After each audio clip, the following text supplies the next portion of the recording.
বাথরুমে ঢুকে বলেও 4টি ভুল করবেন না। যদি আপনি এই 4টি ভুল করেন তবে আপনার জীবনও চলে যেতে পারে। আল্লাহ তাআলা মানব জাতিকে সৃষ্টি করার 2000 বছর পূর্বে জিন জাতিকে সৃষ্টি করেছিলেন। জিনেদের মধ্যে 2টি দল রয়েছে, একটি হলো ইমানদার জিন, আরেকটি হলো কাফির জিন। ইমানদার জিনেরা থাকে পবিত্র জায়গায়, মসজিদ মাদ্রাসায়, আর কাফির জিনেরা থাকে অপবিত্র জায়গায়, বাথরুমে। তাই বাথরুমে ঢুকে 3টি ভুল করবেন না।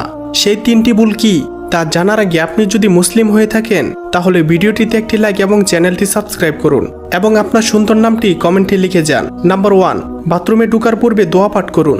দোয়া না পারলে বিসমিল্লাহ পাঠ করুন এবং বাম পা দিয়ে বাথরুমে প্রবেশ করুন। নাম্বার 2, বাথরুমে গিয়ে আয়না দেখবেন না। নাম্বার 3, ভুলেও বাথরুমে উলঙ্গ হয়ে গোসল করবেন না। এটি করতে নবীজি স্বয়ং নিষেধ করেছেন।